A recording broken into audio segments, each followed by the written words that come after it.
for is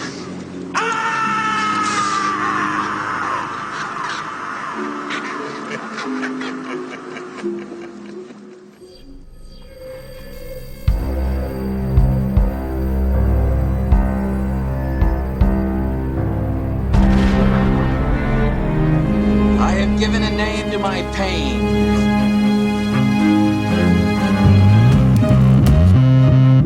The Batman.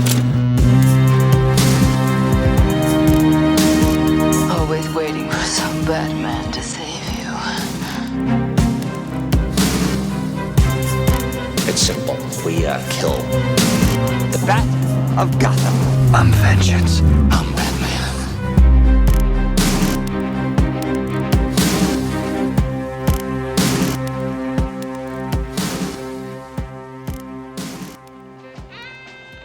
Welcome to episode number 71 of the Batman on Film Social Hour podcast. This is my little show on Batman on Film.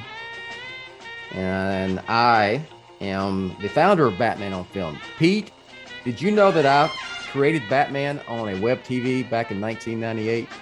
I did. I knew you did because I was following you and you were just fighting for the passionate fan base that we are because you wanted more films like Batman Returns.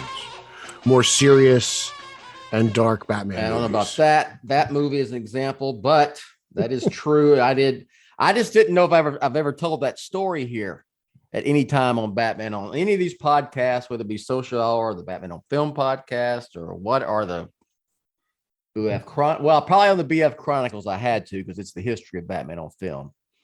I don't even know about the satellite show. So, and speaking of Pete, that is Peter Verra, senior BOF contributor, makes his return to the Social Hour. What the hell's been going on? You wake up way too early for me. You're up at like 5:30 with the crows. Look, I slept in this morning. I got up at What 6. that mean? You woke up at 6? Yeah, 6. Okay. 6:01. Okay, come on. 6:01. I was already into that hour. Oh wow! By a minute. Look at that. Jeez, So, you're a slacker. Yes. 6:01. I've already plowed the back 40. I fed all the animals, brushed the horses, cleared all the tumbleweeds out of the front and back area of this huge ranch. Everybody in Texas has a ranch. We all ride horses and Is it BOF Ranch? Yes, of course. Sure. Wayne, yeah, you should name it after Bruce Wayne. It should be like the Wayne Ranch. You should just call it the Wayne Ranch. See if it makes a connection. Wow, it's probably copyright or trademark on that. Yeah, Wayne's a name. You could use Wayne. I don't want to mess with Wayne Enterprises, man. They'll come down hard on me. All right. Well, I'm sure they got a powerful legal team. I know. They do. They do. So what's been going on besides work? And have you cooked up anything good lately? I know you have because you sent me pictures. Yeah, I made some pizzas on the kettle grill, which came out pretty good. That was fun to do. Yeah, it's a good way to do pizza. 4 or 5 of them. Yeah, and they were good. It tasted just like regular pizza. So that was fun. I enjoyed doing that. So that was is that a charcoal grill? Yeah, a little charcoal, little wood, so it kind of created a little wood fire pizza. Yeah, that's what it is. It's what it ends up being. They come out good on the grill. That's it. Just pizza. You sending me all kind of pictures of stuff, man. What else did I do? Pizza. I cooked some sausage. I cooked some chicken. Yeah. I cooked a pork tenderloin. So Saturday, I did a lot of cooking on Saturday. Okay. Sounds good. Sounds good. I cooked yesterday, but it's too hot to grill. Like I was telling you, we're hitting those hundreds. So it's kind of hot to go back, get out there in the afternoon and then have a grill fired up. And it's freaking 100. Evenings, sundown. Oh, hell, the hottest part of the day is about 5 o'clock here. Mm-hmm. So, I mean, and you got to get started early on. Well, if you're smoking something, definitely it takes hours. Exactly. But if you're just putting something on the bobby. Well, I was going to, I had a concoction. I was going to do a couple, like 3 turkey loins I had marinated. Sounds good. made a Shiner Bach and garlic marinade, and I had them in there, and it was just too damn hot, so I just froze them. And ended up doing just I don't know what I did. I think I just made burgers yesterday. It was on Father's Day, so that's about it. And then let's see what. Oh, I made up a damn peach. This was about a week ago or two. Peach habanero barbecue sauce. How was it? That turned out good. Yeah. Yeah. Yep. So that's about it. I'm still on my Elvis high. How's that going for you? Go from one to the other. It's been a good look here. Look at here. It's been a good year for my fandom so far. We had the Batman. I'm still enjoying the Batman because I got it on Blu-ray. I can just fire it up on HBO Max anytime I want to. So I've been, I'll take a look at it once a week at least. And then I saw Elvis a week ago here in Dallas at the premiere / press screening. And that was fun and awesome. And I'm going again tomorrow night. They're having fan screenings on the 21st. And then next week, Pete, I'm taking my youngest spawn, Jake, to Memphis, and I'm going to Graceland. So the fandom has been sparked so much that you're going to Graceland. Elvis, that movie fired me up. And I'm an Elvis fan. I'm diehard, lifelong Elvis fan. I never knew until recently. And yes. And my fandom, I got three. It's like the what do you want to call it? Not a trilogy because Trinity. The Trinity. Yeah, the Trinity. Okay. I was trying to say Troika or whatever. Like the Cajun Trinity, isn't it? Yeah. Bell peppers, onions, and celery. It's celery, yes. So the Bill Ramey fandom is Dallas Cowboys, Batman, and Elvis. Now you can take some tangents off of there, but those are the big three. So anyway, I'm going to Graceland, I'm going to Memphis. I'm staying at next door to Graceland, literally at the guest house in Memphis, which is part of that whole tourist attraction now. And then I'm going to Sun Records, and I'm going to visit Beale Street, tour the mansion. So it's going to be a quick trip, but I had to go. This is Jake's first time? Yeah. No Rachel, just boys. Just me and him. Male bonding, love it. I would go. I've got a 16-year-old dog that has to have. She's still going good, but you get to have someone around to take care of her. So anyway, I'm taking Jake, indoctrinating him to the world of Elvis, and yeah, I'm looking forward to that. Football season's on the horizon. Cowboys start training camp. What do they do? Next month. They got 5 weeks. They just finished. The NFL just finished all their off season. I think most teams had their mini camp last week. That's it. The Rangers, they can't hold you. That's it. I watch. The real Rangers, not the fake ones. The Texas Rangers. Yeah, the real Rangers. Who's your hockey team? The Devils. The Devils of New Jersey. Yeah. Okay. Yeah. I'm a Rangers fan. Baseball's not my favorite sport. It's probably of the big three. It's probably three. Really? Okay. Basketball's ahead of baseball. Interesting. They're close. Dirk and Luka, they changed culture. Maybe a tie, between the Mavs and the Rangers. But anyway, I watched yesterday and they got beat. But they've been playing better. They're almost at 500. They were hanging in there. They are hanging in around that last playoff spot in the American League. I don't think they're ultimately going to get it, but it's a lot better than last year. So there you go. At least they're entertaining. Baby steps. I'll go down to the ballpark a couple times before football kicks in. All right. It's got air conditioning now. No excuses. They do. They have air conditioning in there. I didn't think I was going to like that park because I did like I've talked to you about this. I like the old ballpark. I love the old ballpark. Yeah. But this one's really nice. But going to a game in June, July, and August in North Texas and Texas in general, and you're outside, That's is hot. you know, It's just not that's good. why A-Rod did steroids. He said it was so hot that he needed to perform up to his contract. Sure. So that's why he started taking Yeah, steroids. His sure. words, not mine. Yes. Okay. Let me take a moment to talk about athletic greens. So what is this stuff? What is athletic greens? With one delicious scoop of AG1, you're absorbing 75 high quality vitamins, minerals, whole food source superfoods, and probiotics to help you start your day right. This special blend of ingredients supports your gut health, your nervous system, your immune system, your energy, recovery, focus, and aging. All of these things. AG1 is lifestyle friendly, whether you eat keto, paleo, vegan, dairy-free, or gluten-free. AG1 contains less than 1 gram of sugar, no GMOs, no nasty chemicals or artificial anything, while still tasting good. It also supports better sleep quality and recovery, and it supports mental clarity and alertness. So how much is this going to cost?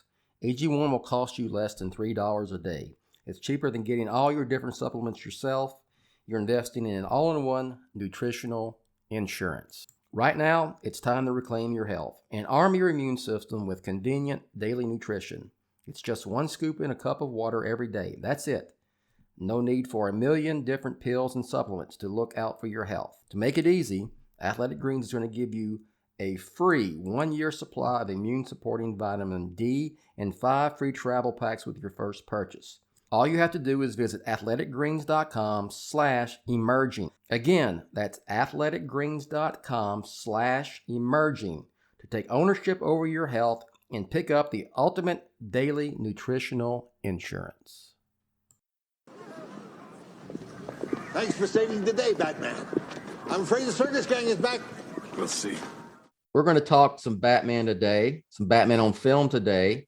Oh, I'm excited. You better be. You better I'm buckle pumped. in. So Pete has talked me into, and you know what? I honor when a Batman film or just anything Batman that's relatively big hits a certain milestone. I always acknowledge it on Batman on film. And Batman Returns came out 30 years ago this month. What was the exact date of Batman? Look over here. 19th. June 19th, yeah. June 19th. So that was yesterday. I think they premiered it at the Chinese Theater on the 17th. Probably. Okay. I'm looking at I do have a Batman Returns poster hanging in my office, and June 19th is the date. And I can't believe it's been 30 years. I mean, it's a long time. I was a grown ass adult when it came out. I mean, if you think about, where we are 30 years later, in terms of just Batman, we're talking several, I guess reincarnations, reboots, reimaginings. Mm-hmm. Now we're entering the multiverse 30 years later. We're probably more close to 31, 32 years later, with the return of this very, very said Batman, Michael Keaton's. So a lot has happened in the 30 years. Fingers crossed now with all the shenanigans going on. Well, with the star of the Flash, but that's a whole different topic. I ain't even got into those weeds yet on any Batman on film. I've been keeping up with that. That's very interesting. But 30 years for Batman Returns is impressive, considering just it's kind of the reason why we are where we are, right? Batman Returns happens, in the chain of effects. You get Batman Forever. We can you get to Robin, that. You get to Nolan. It's weird. It started this domino effect. But it did. It actually did. It led to Forever, which I like Batman Forever quite a bit. I'm very fond of that film. That film did what it achieved to do. Yeah. Right. Like that's what it wanted to do. It reached its goal. Oh, absolutely. Huge. It was people forget how big of a hit Batman Forever was.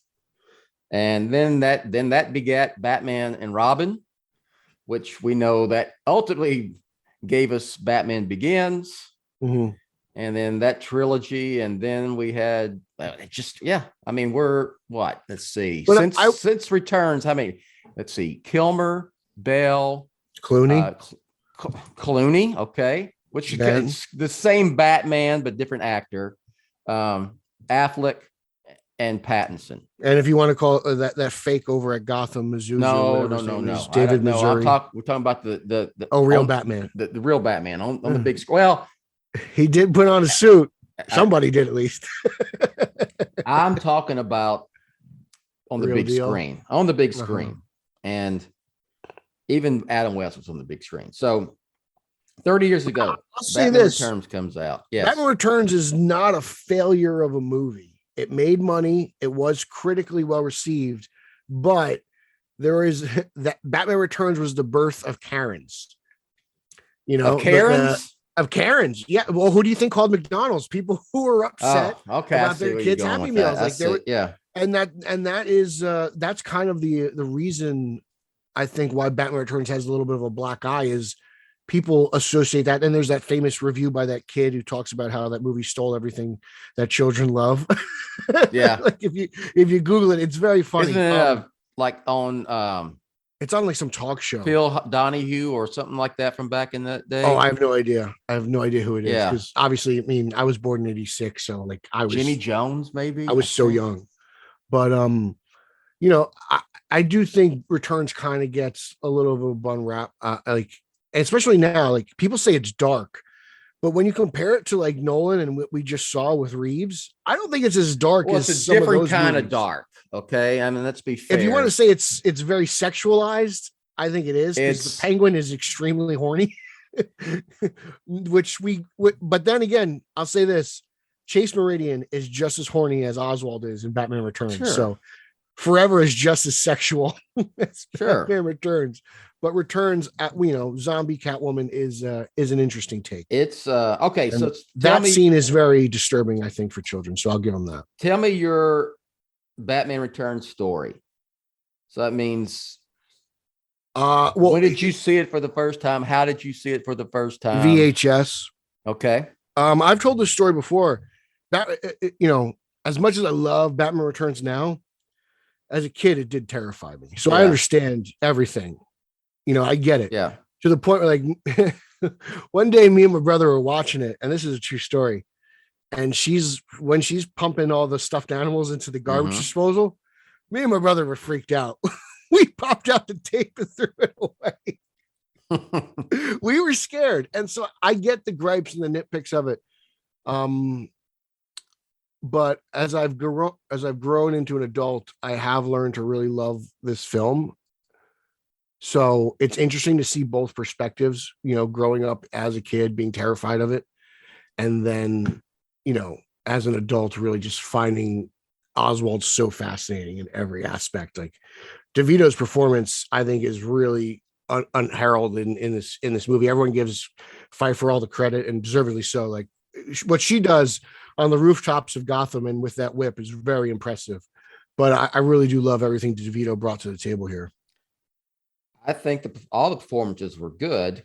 Does it mean I like them? That's a different story. Yeah. My Batman Returns story is I saw it on the big screen, opening night, June 19th. I was 26. I was coaching and teaching already. I'd been out of college for 3 years at that point. Was BOF even an idea at this point? No. Just not. I don't even know if I knew what the internet was then, to be honest. Fair enough. I don't think the internet really took off till like 94 anyway. So you're a couple years away. Like I there were computers, but I mean, there was no internet. I mean, I had computer class in college and it was like Fortran, it's some language, and it was still using. You were like word processing, right? That's pretty much all it was. It was even before, dude, it predated that. It was more of, the computer class I took, we were still using the frickin' punch cards. I don't think I ever used a punch card. I'm not shitting you. I mean, I'm talking. I don't think I ever technically used a punch card to clock into work. I'm in college from 84 to 89. So it's different. I mean, that's a different world than what it is today. So no, it's a different Batman on film was was not even it was not even an iota of a thought in my mind. But even this movie sparked you yet, which is interesting. It was, I was a huge Batman. Still, I was a huge Batman fan. that's the case. Even though I hadn't made my mark on Batman history yet, Pete. Not yet. 1992. So I rush back from wherever I went. I don't remember exactly what caused me to have to, but I was super excited for Batman Returns. And that's still back in the day. You didn't have much, you would see snippets on like Entertainment Tonight. Mm-hmm. And you couldn't watch trailers over and over again like we do with the Batman on your computer, on the internet, on your phone. And it was just you would get things from like magazines like Starlog or Is that how you Scene. first heard about the film? I first heard about it, I think, in Entertainment Weekly. Okay. Because I had a subscription to that magazine back then. I mean, that's how you got freaking news, man. It was. I know. Well, we're again 30 years later. So I get a magazine. People who might have burned. But I remember all cells. it was all. It was clear they were going to make a sequel after Batman '89. It was such a huge hit and such a phenomenon. So it was just a matter of time. So I remember waiting and hoping to get some kind of news about it. And I remember all the rumors like Cher playing the Catwoman, and stuff like that. Was DeVito always a lock for Penguin just because of his height? I don't know if that was, but I think that was such obvious casting back then, They got the biggest short guy. Yeah, in Hollywood literally. I mean, for real. So I remember hearing about, then who was it? Annette Bening got cast as Catwoman, and she ended up getting pregnant and had to pull out. And then they went with Pfeiffer. Remember all of that. And then like the news of Dan DeVito was like, oh, hell yeah. That's so obvious, When you're going through the whole Benning to Pfeiffer thing, are you kind of getting flashbacks of Sean Young to Kim Basinger?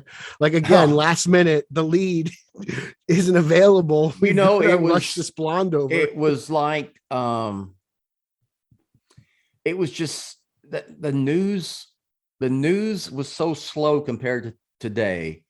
And you didn't have reaction to things, instantaneous reaction to things like the today. studio must have been so much better off. There was no, I'm sure there was no, there's no message boards. There's no Twitter. There's none of that shit back then. So the news was so slow that you really didn't have time to think. And you didn't react like that, because there was no such thing as internet tough guys then.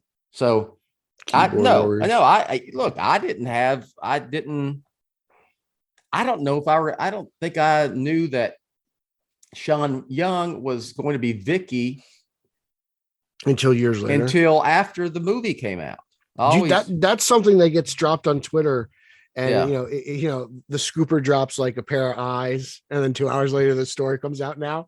But I do remember, there's no way that story doesn't come out anymore. I remember Sean Young openly campaigning to be Catwoman. That was I remember hearing that story where she burst into, I believe it was Tim Burton in the producer's office. Yeah, and hopped on the showed couch. up. I want to say she showed up on a talk show back then, one of those, Phil Donahue again. I don't know, like in a Catwoman get up, I believe that's on YouTube. Yeah, she's wearing a mask. Yeah, I remember her openly campaigning for that, but they went with Annette Bening, and then they ended up going with Pfeiffer.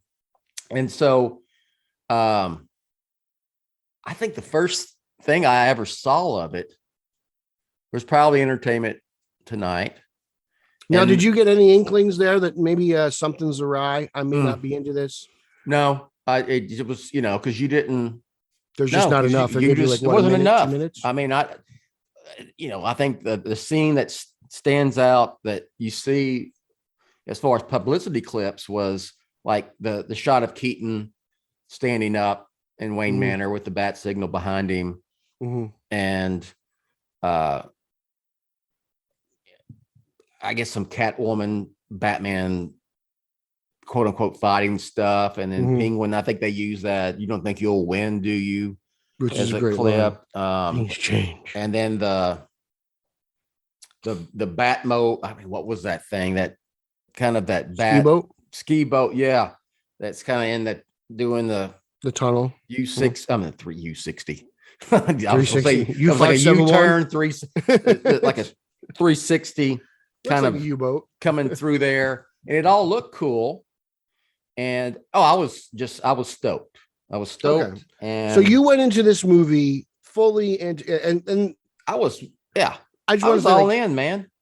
the reason I really wanted to do this with the old gunslinger is because I wanted to get more out of him than Batman Returns sucks.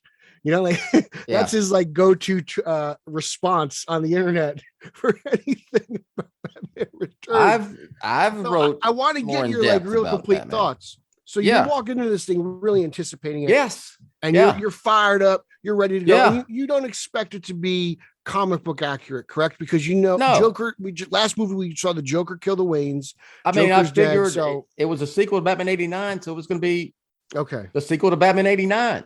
And now I probably watched Batman 89, dude, between 89 and 92. And so that I think the VHS of Batman 89 came out like in November of 89. And I watched it. I went through. I ended up having to buy 3 VHSs of Batman you broke 89. Tapes. You wore them out. I wore them out. I wore 2 of them out, and then I had a third that I don't know. God, I wish I knew where it was. It's somewhere. There's no way I would have thrown that away. It's in some tote somewhere, packed away. So, when was the moment of the movie where you're watching it and you're just like, "This ain't for me"? Like, when does it hit you? Is it as Oswald's running around, or is it when he's getting thrown in the probably lake? Is it when he's running around with the umbrella underneath? Like, what's going on? I never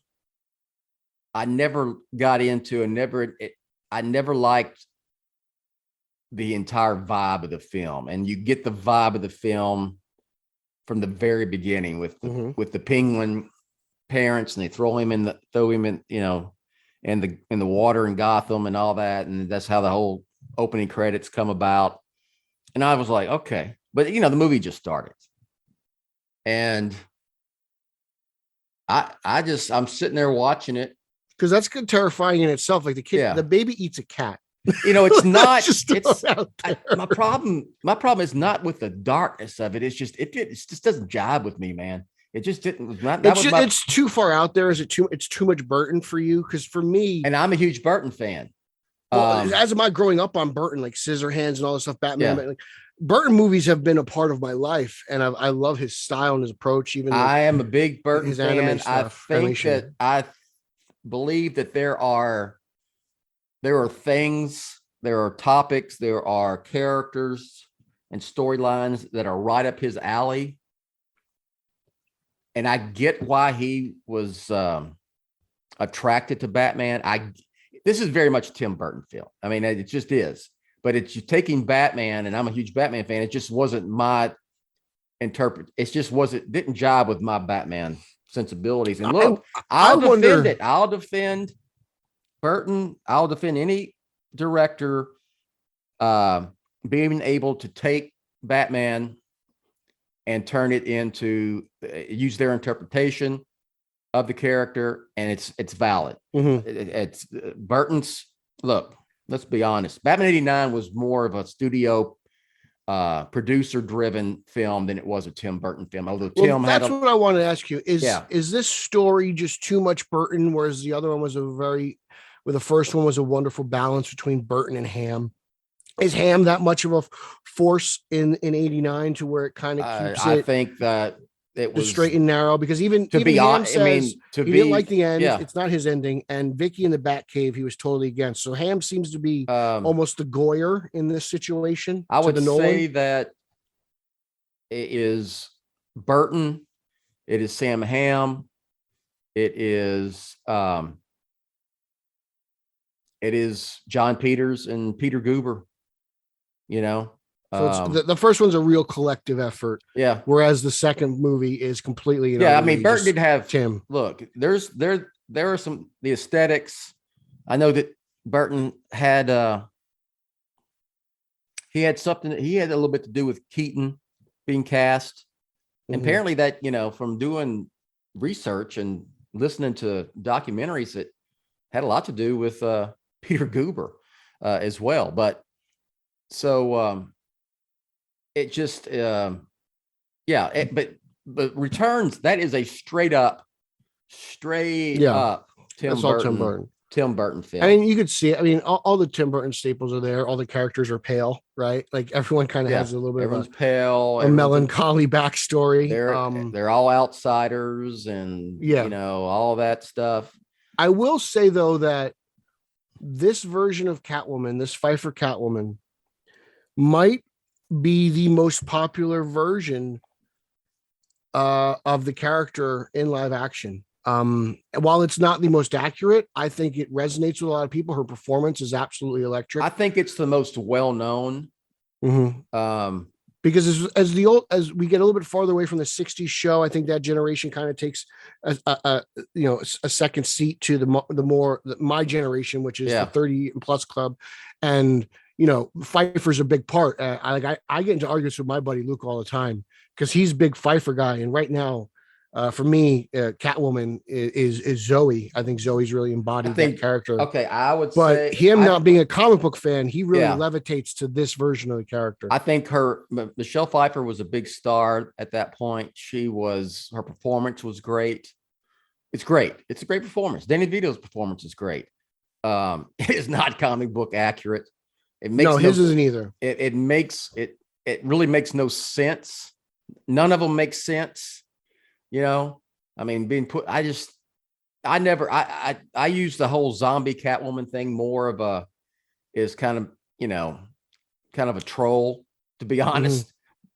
But I mean, look, I don't know if that's what they're really going for, because there's no way she's fallen out of that freaking, how many stories she fell out of that tower. Well, those what's it called? The awnings, break her fall. Sure. She gets licked by cats. I mean, it just, whatever. But I probably got about halfway through, and I'm going, and I'm freaking bummed too. I am bummed out, and I'm like in my mind going, I don't think I like this movie.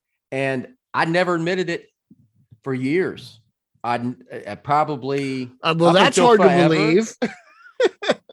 Probably for 3. I mean, I just wouldn't, because I was not going to talk shit about it because it was a Batman movie. So you went through one of those phases where you didn't know what to do because you finally didn't know what to do. I was so disappointed. I bought the VHS the day it came out and watched it, and I wanted to like it. I wanted to love it. See, for me, this is a yearly. This is at least a once a year watch on Christmas Eve for me. This is a movie I watch every holiday. So like for me, it's really left like I said, as I've gotten older, it's really left a stamp on me.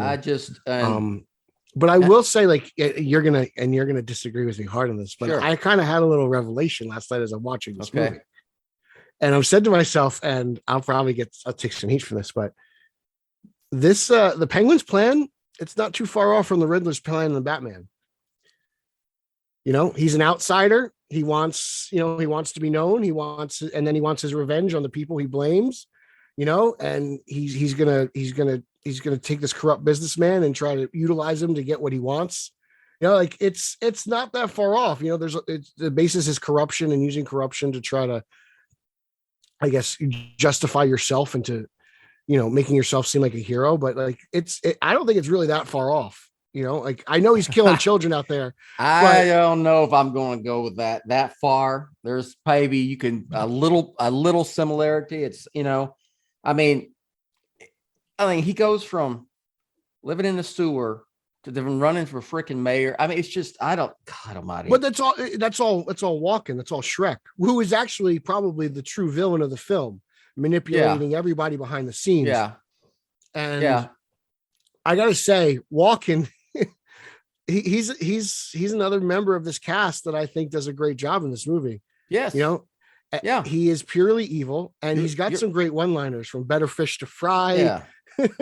You're not going to get me. Mohammed Shrek. I mean, I'm not going to like shit on it so much where I say, well, the performances are terrible. And no, I can say it's just out of the box for you. It's just not my thing. I don't think it's a good Batman movie. I just don't. I think there's certain elements it does better than 89 though. Like what? For instance, we get a better look at Bruce Wayne and what Bruce Wayne does. Like we don't really see Wayne Enterprises until the third movie, but that conference between Wayne and Shrek, I think really kind of puts Wayne in a lot of people are like, well, why would Bruce Wayne be invested in the Triangle Gang? Well, I think it's more along the lines of when the mayor says you have to go through the proper networks, the proper channels to get this power plant built. Wayne Enterprises, I would imagine, are the ones probably protesting this. Is probably Shrek is a rival businessman, entrepreneur. But Bruce also knows he's corrupt. Like I was watching it last night, and that kind of came to me, and I was like, yeah, but you don't that's a solid Bruce Wayne moment, I think. Yeah, you don't get it's not fully fleshed. You don't get Bruce Wayne as part of Wayne Enterprises like you get forever, to be honest. And then in the Nolan series, for sure. No, the Nolan films, of course. The whole thing with that is that is Bruce doing his whole I'm incompetent, I'm an incompetent fool, because it's part of that. They're different personas, totally. I mean, Keaton's has more in line with Pattinson, where he's really kind of like a recluse. So yeah, after Forever came out, then I'm like, okay, I like this a lot better. This is more what I like. It's more heroic. I just, I don't think you're wrong on that. I think the tone is totally different. It's definitely more joyful, more positive. When they re-released these four movies, I forget what it was for. I think it was 89's 30th. Probably they did all four in theaters. And I walked out of Forever having a much better viewing experience than I did Returns. And I like Returns more, but Forever, walking out of the theater for the first time, seeing it since 1995, it was like, I felt it, I was like, okay, this is, as an adult, as time passes, and I say this for other people as well, and you can look back at things with a clearer mind. Living it, and then just see it, living it in the moment, being there when it came out, and then doing historical research on the whole thing. It was more than just, the reaction was more than just, oh, moms being upset that their kids couldn't, it was not for their kids, but they're trying to sell Happy Meals and stuff like that. I mean, the reaction was not just the general audience reaction to it was not all that great. It was certainly nothing near what it was for Batman 89. It was definitely received better critically than it was from the audience. Yeah. And if that thing had been, if the general audience had loved it, we would have kept going. It was more. It's a fascinating dynamic when you think about it, because the movie's financially, critically a hit. Yeah. But with the audience, it's not. It was audience. So even though it made money, they still changed it, which is a fascinating tactic. You think they were like, well, it makes money, we can still go in this direction. And they said no. They pivoted. Of course. And this is a different time. Okay. It's a different time than today, especially with comic book movies and comic book cinema. It was a different time. So of course, wanting to, it being a franchise and wanting to make it more accessible to more people, so you could sell merchandise and so forth, is that was part of the deal. Maybe, and it got to the point, of course, by the time you got to Batman and Robin, that's what it was all about. It was more about selling merchandise than it was about the movie. I think there's something we said where the movie, the character is appreciated by us, the comic book fan, and that's Mhm. kind of where we grow to love the character. But the movies are for such a larger audience. The movies They're are not expected to do made so for much more. the They're not Batman made was, for us. Batman movies are not made for me. They're not made for you. They're not made for Batman fans. They are made for a general audience. But there has to be a certain respect for the character and the character's history and the character's mythos. You have to have that, as well as craft a story that will appeal to a wider range of audience. Look, films can be dark and films can be disturbing and still be beloved and well received and liked by general audience. Yeah, I think you look at what Nolan did. You look what Reeves did. The Batman ain't no, feel good movie. Mm-hmm. It's a dark movie. So is The Dark Knight. Yeah, but and I think there's a lot of similarities between Returns and BVS. There are. It's almost like history kind of repeated itself. It's a lot of parallels. But it's like you said, we'll always support a director coming in with an idea. Yeah. And we'll just say this: if what you put on the screen isn't something we enjoy, we'll be honest about it. And that's what we do on this website specifically. Like we're always honest. Look, hey, I've said that Batman Returns and BVS are very similar in terms of reaction. When I saw BVS, it was, I'm going to quote Yogi Berra. It was like deja vu all over again for me. It was, and I like that movie myself. It's just funny because it was like, I'm watching it and I'm excited for it. And I was fired up for it. I remember the podcast before. Yeah. And this is BOF era, and I'm, covering that movie and supporting it. And I go see BVS, Batman v Superman. And I'm like, I don't think I like this movie. So I get it, and I even think the audience reaction is similar. So it's not that it's dark. I think we get into it just like, Batman Forever gets lopped in with Batman and Robin. It gets an unfair shake. I think that the perception is that, Batman Returns was just so dark, and I actually don't think it's that dark outside of the zombie Catwoman scene. That's the narrative you get. It was too dark, and it was just, and it couldn't sell enough toys, and the happy, moms were upset and they drugged their kids, were crying and all that.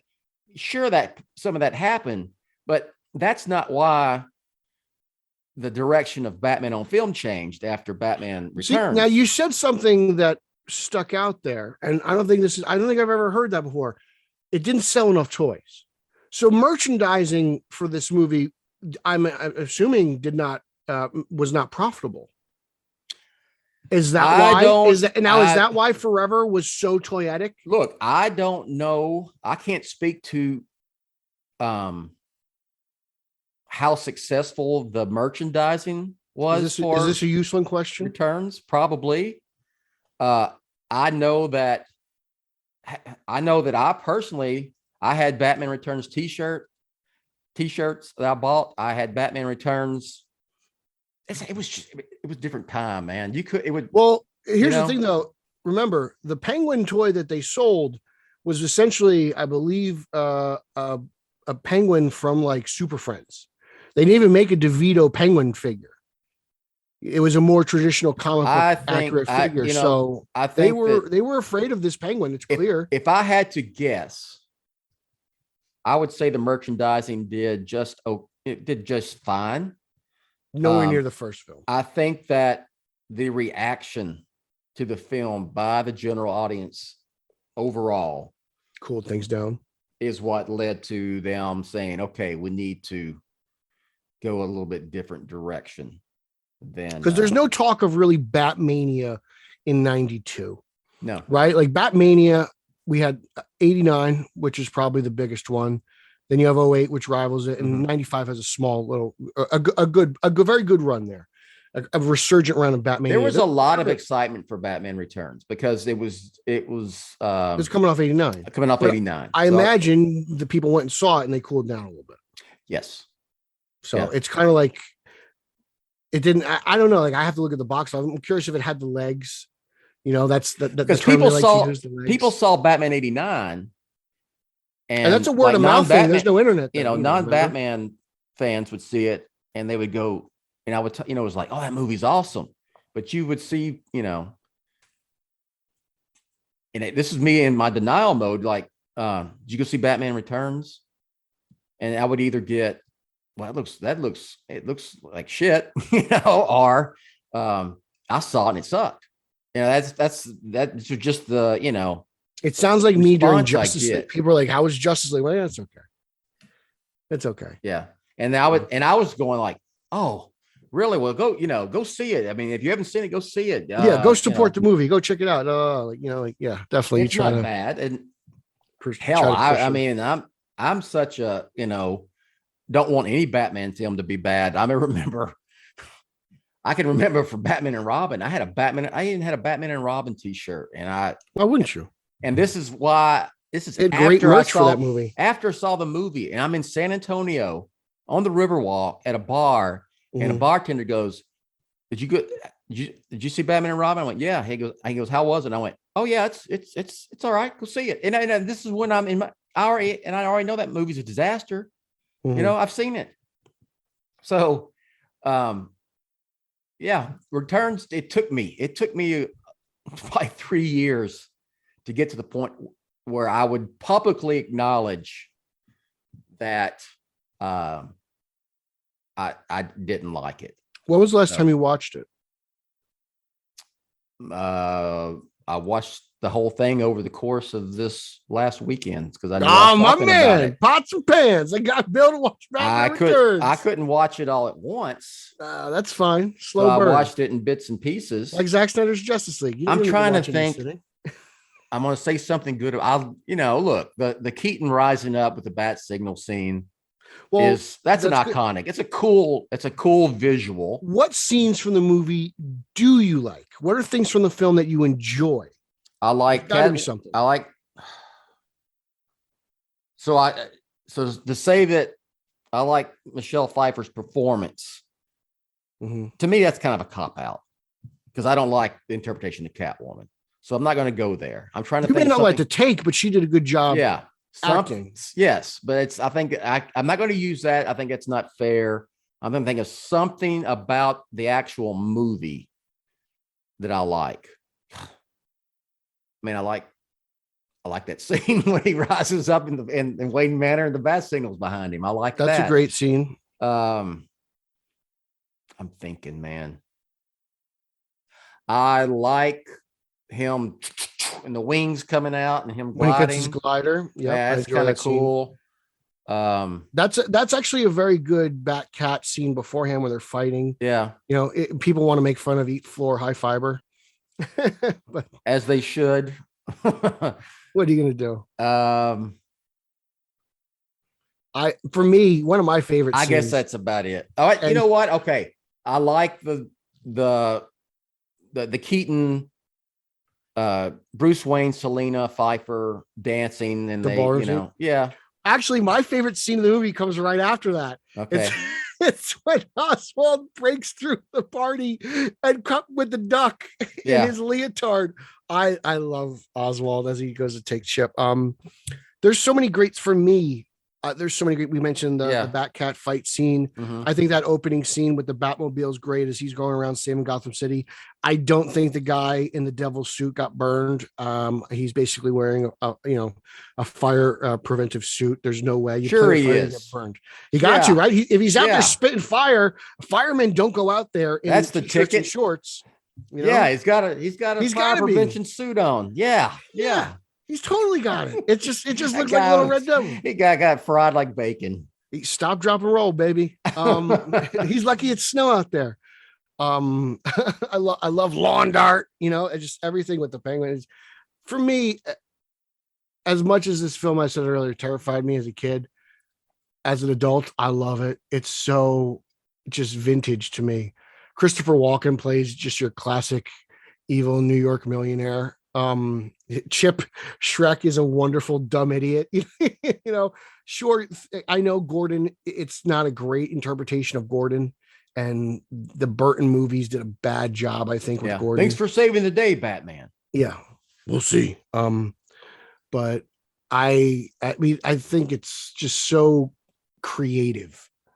It's an interesting way to take characters, especially a character like the Penguin, who had no identity before this movie, who was just a penguin salesman, a fat guy who rode around in a giant umbrella, right? Like, he kind of has a weird identity now. It carried on into the animated series, which followed, and then we sort of got our more traditional or standard Penguin, our mafioso type Penguin. But before this film came out, I stand by that. There was no identity for the Penguin. It gave him one. Most people don't like it. I understand that, but I appreciate the risks that Burton and Daniel Waters tried to take here. You're going to get me started on Daniel Waters. This is a guy. Yeah. Daniel Waters, who follows me on Twitter, by the way, which I'm very. This is a dude who said, "I got a kick out of going to the theater and watching people watch it and be disgusted by Batman Returns." Which seems to me like he achieved his goal. He achieved his goal. It just wasn't a very good one. Yeah, I got another scene I will mention, something else positive. I do like the scene with Keaton as Batman when he first encounters Selena Kyle on the street in Gotham after the Red Circus gang thing. And that one, he's standing and he shoots the grappling gun and you got the clown guy. Well, I think that first scene, boom, yeah, with her in her suit after she blows up the department store and she meets Penguin and Batman. Yeah, for the first time as Catwoman, I think that's a great scene. Her tic-tac-toe scene with Ricky Friedberg is great. I love when Oswald's walking down the spiral staircase eating the fish. Let's make a mayor. Yeah. There's clearly you can't see Bill's face because he's disgusted in everything I'm saying right now. No, I just got just a plastered smile on my face. So, all right, let's start wrapping this up. What is Batman Returns' legacy as a Batman film and Batman on film history? It's the first pivot, I think. The film comes out and the studio panics, and I think they do. I think we're if you've been following Warner Brothers and DC Comics, this is what they do. They listen to the reactions and they try to make things better. I think it's an ambitious film that I don't think necessarily people were ready for at the time. It seems to be, as it's gotten older, it seems to be a little bit more appreciated. I feel like I find a lot more people now that like it more than dislike it. And that may have something to do with the fact that we've gotten several incarnations of Batman since, kind of like why I can sit back and watch Batman and Robin post Nolan. I'm sure it has that effect on some people, but I think it's the first time where people looked at Batman and were kind of questioning what is a Batman film. I'm going to go and say ditto with that. I think it's probably the only cult Batman film. That's not true. I guess if you maybe say the 66, that's not true. There's other cults out there. As no. You know what I mean? A cult film. Okay. It's got a small. It's a cult classic. Is that what you're talking about? Yes, it is. Okay. Not a cult, not the cult. I'm talking about a cult film that's got a very strong. Yeah, not overwhelming. Perfect way to say it. Not huge, but very strong and vocal and loyal and fan base who loves it. I think that is true. It's probably the only Batman film that you could say that about. Yeah, I mean, even over 66, because that's just a different part of Batman history altogether. I don't think the 66 movie or the series is considered a cult classic at all. It's very overwhelmingly popular. I think most people will say I became a Batman fan. Well, it has. I think 66, I think, has gone through a bit of a resurgence. I think there was a point in time where a lot of people were down on it. Oh, including me. Yeah. I mean, I went through a phase myself. I would say that But overall, it seems to be it's very overall positive. it's No. its place in Batman history is way more broad and more mainstream in terms of Batman fandom than Batman Returns is, and that's fine. Batman Returns, I mean, there's something to be said for Batman Returns being something positive and good. I think to say this is a very popular and a very strong cult classic and it's a Batman film, and I think that's a good thing, to be honest. And I will say that I wouldn't change anything about Batman Returns. I know Sam Hamm, his Batman 2 script is quite different. It's more of a treasure hunt. It involves the same characters. I still wouldn't change anything about this movie because we do get Batman Forever, and I love Batman Forever. Batman Robin's a bit of a bummer, but I think everything happens for a reason. Yeah. But we get Batman Returns, so we get Batman Forever. We get Batman Robin, so we get Nolan. Nolan finishes a story, and then we get Snyder, and then we move on to Reeves. Yeah. Like everything happens for a reason. And sometimes it does feel like we're kind of in a circle where like, oh, wow, history does repeat itself. Of course it does. Dark, divisive movie. Of course it does. So as a Batman fan, I feel like there are times where you can look back and say, oh, we've been here before. I'm going to relax, whether it's a dark and divisive film or a casting. We've kind of seen it all. We're the one fan base who's kind of been there before, done that. And a lot of these guys are doing it for the first time, and you can tell the first timers. I think that was also a film when casting was announced that there was no one was upset. Maybe that in Forever. Well, that's because Batman was cast in the last movie. Yeah. I mean, no one freaked out over Danny DeVito as Penguin. That was just like, oh, that's genius. Or Pfeiffer, or including Christopher Walken. Probably even with Returns, same thing. I mean, Jim Carrey as the Riddler was considered. Was anyone ever? I feel like the first you had Keaton in '89 who was questioned, and I don't think you got another. And I'm too young to remember this, but I'm going to say, like, I don't think you got another actor questioned in a Batman movie until Arnold in Batman and Robin. I don't think that was even questioned. Really? I questioned it. I was like, Arnold. Like I was like, even as a kid, I was like, he's too big. He was. He was huge. You got to think about general audience. He was he's the headliner, action movie star at that time. And when I heard it, I thought that's pretty genius casting right there. Really? Okay. Yeah. All right. I would say that after Keaton, the next one would be Heath Ledger as a Joker. Wow. Sure. Okay. So wow. Definitely. And that's the Batman historian in me coming out. It'd be Keaton, and then we'd skip up to Heath Ledger. For sure. That's a good run. When you think about it now, everyone complains about everybody who's cast. Yeah. And everyone. Okay, exactly. Well, to go that long, nobody questions you. That's a good. Didn't have internet for most of that period. So I guess that's the difference. That is the difference. Everyone has a voice now. So Batman Returns will not be in my regular rotation, but I will say that I don't want to say I've grown to appreciate it, but I have become less upset with it. I was a period of time I was really upset with Batman Returns. I know. Like why? But then you know what? Forever came, and then eventually the Nolan films came, and the Nolan films were quite the palate cleanser for a lot of things. Yeah, for a lot of things. And then now you put the Batman on top of it. I mean, look, I can watch Batman and Robin and appreciate it for what it is. I can make a case. I can make a case of and we'll talk about Batman and Robin at some point. It'll have a 30th. It's all right. I can make a case that Batman and Robin is one of the most accurate, comic book accurate Batman films that we have. You can outside of Barbara Wilson. Absolutely can. It's definitely, it's one of the most Batman films ever made. It's very 66 in my opinion. It's very 60s.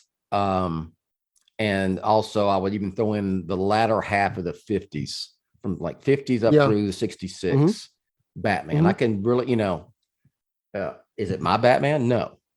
Would I want to see another film like that with Batman? No. But I can make that case, and I will. Do you think? Yeah.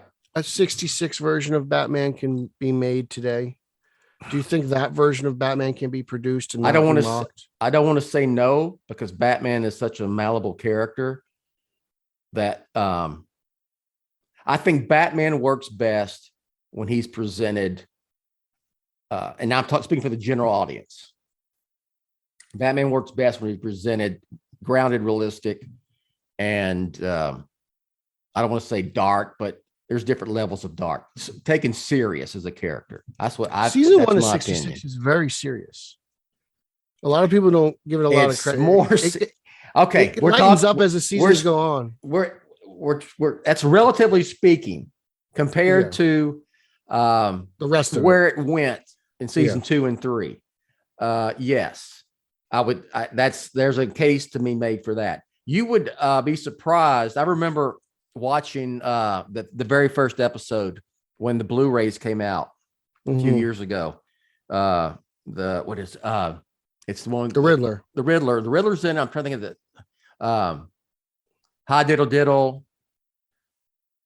God, what's the 2-parter called? Someone's gonna take my back card again, man, for not remembering the episodes. It's always been revoked. Anyway, it is. I got it back. I had to pull some strings and get Michael Uslan to write a letter of recommendation to the Batman board to get it back. But anyway, I remember thinking, look, this ain't The Dark Knight, okay? But that first episode and several, they're little. It's not as it's not as it loses its way. But season 1's pretty good. It didn't come, at that point. But yeah, anyway, so I'm going to get off on the 66 tangent. But so anyway, Batman Returns. It's got an important place in Batman history. That's why we're talking about it. For all those who love it, like Pete, I love you for loving it, and I'm happy that you love it. I don't want, and like I said, I think it holds this distinction of being the only Batman movie that is a true cult classic. Let me take just a moment to talk about Libsyn.com. So, do you have an idea for a great new podcast? Like Batman on Film, this one? You can bring your idea to life and start your podcast today with Libsyn. Our podcast, the BOF podcast, has been on Libsyn for, probably over 10 years. And I love using Libsyn. Absolutely love it. Libsyn has everything you need to plan, launch, and grow your own podcast. Libsyn provides some of the best resources created by expert podcasters who will show you everything you need to know, like what equipment you should use, how to record great audio, how to get your show onto Apple Podcasts and other popular platforms, and much more. You can put it on YouTube, you can put it on, anywhere you can find a podcast. Plus, as a friend of Batman on Film, the Batman on Film podcast, Social Hour, satellite shows, the BOF Chronicles, you can sign up right now. You can sign up with Libsyn and get your first month of podcasting hosting free. Yes, host your podcast for free for 1 month by going through BOF. Never has there been a better time than right now for you to start podcasting. Visit Libsyn, Libsyn.com, and use the code FRIEND. That is FRIEND. That's Libsyn, LIBSYN.com, and use the code FRIEND, FRIEND, to get started and create your podcast today. Plug away. You can find me on social media. That's Twitter, Instagram, and Zack Snyder's favorite platform, Verra, at Pete Illustrated. You can follow podcast number 1. That's a news-based podcast that I co-host with the champion of Long Island, Eric Holzman, on Twitter and Instagram. That's Straight Outta Gotham at straight_O_G. You could follow podcast number 2. That's the Italian Spider-Man Coalition podcast, the podcast that I co-host with Wrigleyville's finest, Nico and Nicholas Caruso. That's just a couple of guys talking about Spider-Man. Follow at Team Yellow Oval on Twitter as we celebrate the return of Keaton in the Flash and the Yellow Oval for the first time since 1995. It's back in print. It's back on the big screen, and we're really happy about it. Check out the Batman Book Club at the Batman BC, as I do a monthly guest spot with Ryan Lauer on that, discussing Batman comics. Check out Batman on Film proper for my comic book reviews. Check out Batman on Film YouTube for my interviews with Mr. Uslan and Tara Strong and my toy reviews. And that's just it. And I just want to thank Bill for talking about a movie he hates. This has been a long time coming. This is a conversation I wanted to have for a very long time, and I'm so happy I was able to do it. I think I'll go you guys from. really wanted him to expand his thoughts. I want to. Maybe hate is too strong of a word. Maybe I'll just go with I am. You're lightening up in your old age. No, I don't. I kind of hate it. So what the hell? You knew this is gonna be our record. Yeah. All right. See, just for me, go to Batman on Film. I run that thing, so everything there. You can find my social media. You can find all that. All the shows, the ones that Pete mentioned, most of them. Batman, this show, everything is part of the Batman Podcast Network. You can find that at Batman on Film. A lot of good shows on that. There's a logo on the right-hand side of the page. Drop down, find podcasts. It's there as well. If you want to advertise on Batman on Film, go to advertisecast.com/Batman on Film. If you want to become a patron, support Batman on Film. Patreon.com/Batman on Film. And again, this episode was brought to you by Athletic Greens and Libsyn.com. So that's all I got, Pete. Any final words on what's going on before we leave? You got any new Bat gear? Any Bat toys? Actually, I do. I bought for $22. I've seen this at Target. It's a Hot Wheels remote controlled car. Yeah. And it's a small little thing, but let me tell you, it is probably the most fun I've had a remote control car ever. All right. My 4 AA batteries for the controller. It charges the car and everything for $20. I don't think you can go wrong. I bought it. I put it on the Facebook group. I'm having so much fun with it. I saw that. Yeah. For $20, I think you guys got to go out there and get this thing because it's pretty cool. It won't drive on your carpet. If you got hardwood floors or linoleum or anything, it's perfect. But it works really well. I had ordered that 12-inch McFarlane Batman statue, not the red and black one, the regular one, so long ago that I forgot I had ordered it, and it showed up about a week ago, and that thing's pretty cool. I did a little video, quote unquote, unboxing of it. So I thought you would get the red one. The end of the movie really stuck with me, so I had to get the red one. Yeah, I can be easily talked into getting that red. They're actually different statues if you look at them. The one you have holds a batarang. The pose is different. The red one doesn't. So they are slightly different statues. It's not the same statue repainted. They're two different statues. That was cool. I also got an Adam West McFarlane, the one with him without the mask on. Okay. I found that one. I got a new Funko Pop not too long ago. It's the 1940 Batman #1 Funko Pop. And it's got like the cover of Batman #1 with Batman and Robin. Yeah. Behind it. So that's really, I've kind of slowed down. I had the Batman took a big hit on my It took a big hit for sure. And then, of course, I got to plug. Check out my Elvis review and go see Elvis. That movie's awesome. It was Austin Butler, man. I can't say enough about that guy. Seal of approval. All right. I can't say enough. If you could see him play one character in Gotham City, who would it be? Oh, Austin Butler? Could you see him in a Batman movie? I mean, I'm sure he's a hell of an actor. Harvey Dent. He's a handsome kid. He looks like you make a good Harvey Dent. Yeah. Right? That's what I was thinking. We'll see. Yeah. He's a Warner Brothers guy now, so he's in the mix. Yeah, he is. That guy, I guys can't say enough about his performance. So he might be the new Flash. Somebody's going to be. All right. I don't get off the weeds on that one. All right. So for Pete, I am Bill. Thanks for listening.